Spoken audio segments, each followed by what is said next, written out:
Okay, ಈಗ ಎಕ್ಸಾಕ್ಟಾಗಿ ಈಗ ಏನು ಮಾಡ್ಬೇಕು ಅಂದ್ಕೊಂಡಿದ್ದೀರಾ? ಈಗ ಏನು ಸಿಚುವೇಶನ್ ಇದೆ? ಸ್ಟೇಷನ್ ಕೂಡ ಇವತ್ತು ಬೆಳಗ್ಗೆ ಭೇಟಿ ಕೊಟ್ಟಿದ್ರಿ, ಮಾತನಾಡಿದ್ರಿ ಅನ್ನೋಂಥದ್ದು, ಮತ್ತು ಡಿ ಸಿ ಪಿ ಅವ್ರ ಜೊತೆ ಮಾತನಾಡುವಂಥ ಪ್ರಯತ್ನಗಳಾಗ್ತಿದೆ ಅನ್ನೋಂಥದ್ದು. ಏನು ಮಾಡ್ಬೇಕಂತ ಇದ್ದೀರಾ ಅಂತ?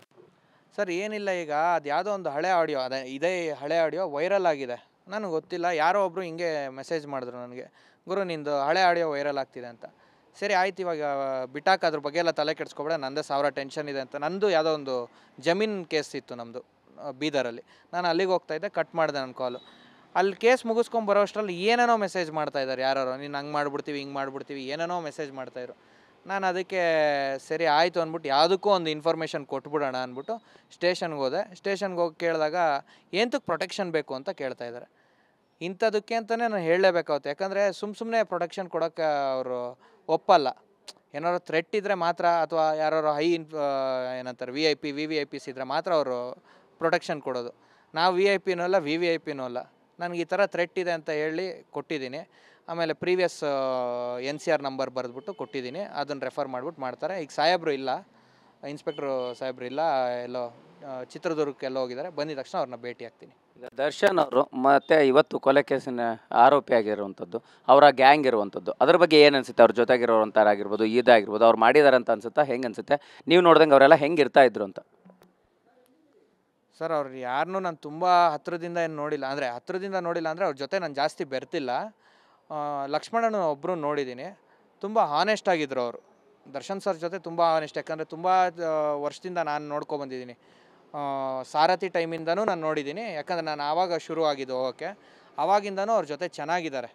ಅವ್ರದ್ದು ಪ್ರೊಟೆಕ್ಷನ್ ಮಾಡೋದಾಗಲಿ ದರ್ಶನ್ ಸರ್ಗೆ, ಆಮೇಲೆ ಅವ್ರಿಗೆ ರೆಸ್ಪೆಕ್ಟ್ ಕೊಡೋದಾಗಲಿ, ಅದೆಲ್ಲ ಅವ್ರ ಬಗ್ಗೆ ನಂಗೆ ಗೊತ್ತು. ಅದು ಬಿಟ್ಟರೆ ನಾಗಣ್ಣ ಅಂತ ಇದ್ದಾರೆ, ನಾಗರಾಜು ಅಂತ, ಅವ್ರನ್ನ ಇವಾಗ ನೋಡೋಕ್ಕೆ ಸ್ಟಾರ್ಟ್ ಮಾಡಿದೆ. ಸ್ವಲ್ಪ ನಮ್ಮ ಇವ್ರ ಜೊತೆ ಕ್ಲೋಸಾಗಿ ಮೂವ್ಮೆಂಟ್ ಮಾಡೋಕ್ಕೆ ಸ್ಟಾರ್ಟ್ ಮಾಡ್ದಂಗಿಂದ ನೋಡ್ತಾ ಇರೋದು ಅವ್ರನ್ನ. ಅವ್ರ ಜೊತೆ ಒಂದು 2 ಸತಿ ಮಾಡಿದ್ದೀನಿ. ಯಾವುದು ಅಂದರೆ ನಮ್ಮ ಇದ್ರ ವಿಚಾರಕ್ಕೆ, ಭಗವಾನ್ ಶ್ರೀಕೃಷ್ಣ ಪರಮಾತ್ಮ ವಿಚಾರಕ್ಕೆ, ಸೆಟ್ಲ್ಮೆಂಟ್ ವಿಚಾರಕ್ಕೆ ಅವ್ರ ಜೊತೆ ಮಾತಾಡ್ತಿದ್ದು. ಅವರು ಅದು ಇದು ಅಂದ್ಕೊಂಡು ತಳ್ಕೊಂಡೇ ಬರ್ತಿದ್ರು. ಇನ್ಯಾರನ್ನೂ ನಾನು ನೋಡಿಲ್ಲ ಡೈರೆಕ್ಟಾಗಿ. ಓಕೆ, ಎಕ್ಸಾಕ್ಟಾಗಿ ಏನಾಯಿತು ಸಿಚುವೇಶನ್? ಅದು ಆಡಿಯೋ ಎಲ್ಲ ಬಂದಮೇಲೆ ಸೊ ನೀವು ಮತ್ತೆ ಮಾತಾಡೋಂಥ ಪ್ರಯತ್ನಗಳಾಯಿತಾ, ಅಥವಾ ನೀವು ಕಂಪ್ಲೇಂಟ್ ಕೊಟ್ಟು ಎಲ್ಲ ಸಾಧ್ಯತೆಗಳು ಮುಂದುವರೆದ ಮೇಲೆ ಅದು ಅಲ್ಲಿಗೆ ನಿಂತಿದೆಯಾ ಪ್ರೊಸೀಜರ್ ಅಂತ? ತುಂಬ ಜನಕ್ಕೆ ನಾನು ಫೋನ್ ಮಾಡಿಸ್ದೆ, ಅವ್ರ ಆಪ್ತರಿಗೆ.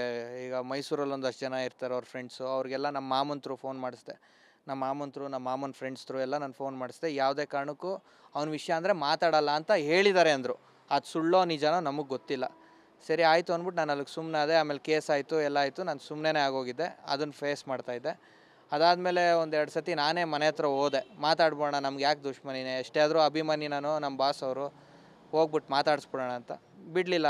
ಇಲ್ಲ ಅಣ್ಣ ಇಲ್ಲ ಅಣ್ಣ ಅಂತೇಳಿ ಕಳಿಸ್ತಾಯಿದ್ರು. ಅಲ್ಲಿಂದ ನಾನು ಸ್ಟಾಪ್ ಮಾಡಿಬಿಟ್ಟೆ. ನಾನಾಯಿತು, ನನ್ನ ಕೆಲಸ ಆಯಿತು ಅಂತ ಇದ್ದೀನಿ ಅಷ್ಟೇ. ಈಗ ನೀವು ಆ ಆಡಿಯೋ ಅಂದರೆ ನಿಮಗೆ ಅದರಲ್ಲಿ ಆಡಿಯೋದಲ್ಲಿ ನೀವು ಇನ್ನೇನು ಇಲ್ಲ ಅನಿಸ್ಬಿಡ್ತೀನಿ ಅನ್ನೋ ರೀತಿಯಲ್ಲಿ ಒಂದು ರೀತಿ ಮಾತಾಡಿದ ಪದ ಇದೆ ಅಲ್ವಾ?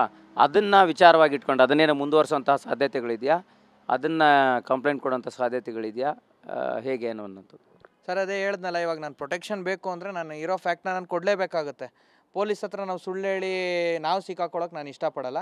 ನಾನು ಕೇಳೋದು ಇಷ್ಟೇ, ನಂಗೆ ಪ್ರೊಟೆಕ್ಷನ್ ಕೊಡಿ ಅಂತ ಕೇಳ್ತೀನಿ, ಈ ವಿಚಾರವಾಗಿ ಅಂತ ಕೇಳ್ತೀನಿ. ಅವ್ರೇನಾರೋ ಕೇಸ್ ಮೂಮೆಂಟ್ ಮಾಡ್ತೀವಿ ಅಂದರೆ ಮಾಡಲಿ ಅದನ್ನು. ಯಾಕಂದರೆ ತಪ್ಪು ಮಾಡಿದವ್ರಿಗೆ ಶಿಕ್ಷೆ ಆಗಲೇಬೇಕು. ನಾನು ಹೇಳ್ತಾ ಇರೋದು, ದರ್ಶನ್ ಸರ್ಗೆ ತಪ್ಪು ಮಾಡಿಸಿದ್ದಾರೆ, ಆ ತಪ್ಪು ಮಾಡಿಸಿರೋರ್ಗೆ ಶಿಕ್ಷೆ ಆಗಬೇಕು. ಯಾಕಂದರೆ ಅವತ್ತು ಅವ್ನ ಲೈಫು ನೋಡ್ಕೊಳಕ್ಕೆ ಹೋಗ್ಬಿಟ್ಟು ಹೀರೋ ನನ್ನ ಲೈಫ್ ಹಾಳು ಮಾಡ್ದೆ. ಇವತ್ತು ನನ್ನ ಜೊತೆ ಒಬ್ಬರು ಆರ್ಟಿಸ್ಟ್ನ ಕೆಲಸ ಮಾಡಿ ಅಂತ ಅಂದಾಗ ಅವ್ರು ನನ್ನ ಬಗ್ಗೆ ನೆಗೆಟಿವ್ ಆಗಿ ಮಾತಾಡ್ತಾ ಇದ್ದಾರೆ, ಯಾವುದೇ ಆರ್ಟಿಸ್ಟ್ ಆದ್ರೂ. ಈಗ ನಮ್ಮದು ಲೈಫ್ ಹಾಳಾದಂಗೆ ಅಲ್ವಾ? ಎಷ್ಟು ಇನ್ವೆಸ್ಟ್ ಮಾಡಿದ್ರಿ ಸರ್? ಅದೇನು ಹಾಗೆ ಇದೆಯಾ, ಮುಂದುವರೆದಿದೆಯಾ ಸಿನಿಮಾ? ಇಲ್ಲ, ಅದು ಸಿನಿಮಾ ಸ್ಟಾಪ್ ಆಯಿತು. ಯಾಕಂದರೆ ಹೀರೋ ಅವರೇ ಆಗಿದ್ದರಿಂದ ನಾವು ಬೇರೆ ಹೀರೋನ ಹಾಕೊಂಡು ಮಾಡೋಕ್ಕಾಗಲ್ಲ. ಸುಮಾರು ಶೂಟ್ ಮಾಡಿದ್ವಿ, ಟಾಕಿ ಆಲ್ಮೋಸ್ಟ್ ಮುಗ್ದೋಗಿತ್ತದು. ಎಷ್ಟು ಬಜೆಟ್ ಇನ್ವೆಸ್ಟ್ ಮಾಡಿದ್ರಿ? ಇನ್ವೆಸ್ಟ್ಮೆಂಟ್ ಹೇಳೋದು ಬೇಡ, ಯಾಕಂದರೆ ನಾನು ಇವಾಗ ಹೇಳ್ತೀನಿ, ನಾನು 80 ಲಕ್ಷ 1 ಕೋಟಿ ಇನ್ವೆಸ್ಟ್ ಮಾಡಿದೆ ಅಂತ. ಅವರು ಯಾವುದೋ ಒಂದು ಸತಿ ಆವಾಗ ನಡೀತಲ್ಲ ನಮ್ಮದು, ಆವಾಗ 20 ಲಕ್ಷ ಅಂತಾರೆ. 20 ಲಕ್ಷಕ್ಕೆ ಅರ್ಜುನ್ ಜನ್ಯ ಅವ್ರ ಪೇಮೆಂಟ್ ಏನಿದೆ ಅಂತ ಕೇಳಿ, ಅವ್ರಿಗೆ ಅಡ್ವಾನ್ಸ್ ಕೊಟ್ಟಿದ್ದೆ, half of the amount advance ಕೊಟ್ಟಿದ್ದೆ, ಅಲ್ಲೇ ಬಂದ್ಬಿಡುತ್ತೆ ನಿಮಗೆ. ಎಸ್ ಸರ್, ಫೈನಲಿ ಇಡೀ ಒಂದಿಷ್ಟು ಘಟನಾವಳಿ ನಡೆಯುವಂಥ ಸಂದರ್ಭದಲ್ಲೇ ನಿಮ್ಮ ಒಂದು ಘಟನೆ ಕೂಡ ಈಗ ಮತ್ತೆ ಚರ್ಚೆಗೆ ಬರ್ತಾ ಇದೆ, ಏನು ಹೇಳ್ತೀರಿ ಅನ್ನೋಂಥದ್ದು? ಸರ್, ಅದು ಏನಿದೆಯೋ ಕಾನೂನು ಮುಖಾಂತರ ನಾನು ಫೈಟ್ ಮಾಡೋಕ್ಕೆ ರೆಡಿ ಇದ್ದೀನಿ. ಯಾಕಂದರೆ ಇವಾಗ ನಾನು ಬದುಕಬೇಕು ಅನ್ನೋದು ನಮಗೂ ಆಸೆ ಇರುತ್ತೆ. ಯಾವನೋ ಬಂದು ರೋಡಲ್ಲಿ ಹೊಡೆದಾಕ್ಬಿಡ್ತಾನೆ ಅಂತ ಅಂದರೆ ನಾವು ಸುಮ್ಮನೆ ಇರೋಕ್ಕಾಗಲ್ಲ. ನಮಗೂ ಎಲ್ಲರಿಗೂ ಅವರು ಜೀವನ ಮಾಡಬೇಕು, ಬದುಕಬೇಕು ಅಂತ ಆಸೆ ಇದ್ದೇ ಇರುತ್ತೆ. ಅದಕ್ಕೋಸ್ಕರ ನಾನು ಪ್ರೊಟೆಕ್ಷನ್ಗೆ ಏನು ಮಾಡ್ಕೋಬೇಕು ಅದನ್ನು ಮಾಡ್ತೀನಿ. ಅವ್ರು ಏನಿದೆಯೋ ಅದನ್ನು ಮೂವ್ಮೆಂಟ್ ಮಾಡ್ತಾರೆ ಅಂದರೆ ಮಾಡಿಕೊಡ್ಲಿ ಅದನ್ನು. Thank you. Thank you. Yes ಇದಿಷ್ಟು ಭರತ್ ಫಿಲಮ್ಸ್ನ ಭರತ್ ಅವರ ಮಾತಾಗಿರ್ತಕ್ಕಂಥದ್ದು. ಅಂದರೆ 2021ರಲ್ಲಿ ಒಂದು ಸಿನಿಮಾ ಶುರು ಮಾಡಿದರು. ಸೊ 2022ರಲ್ಲಿ ದರ್ಶನ್ ಅವರು ಮತ್ತು ಇವರ ಮಧ್ಯ ನಡೆದಂಥ ಒಂದಿಷ್ಟು ಘಟನಾವಳಿಗಳ ಬಗ್ಗೆ TV9 ಜೊತೆ ಮಾತನಾಡಿರ್ತಕ್ಕಂಥದ್ದು. ಕ್ಯಾಮ್ರಾ ಪರ್ಸನ್ ರಮೇಶ್ ಜೊತೆ ಮಾಲ್ತೇಶ್ ಚೆಗ್ಗಿನ್, TV9 ಬೆಂಗಳೂರು.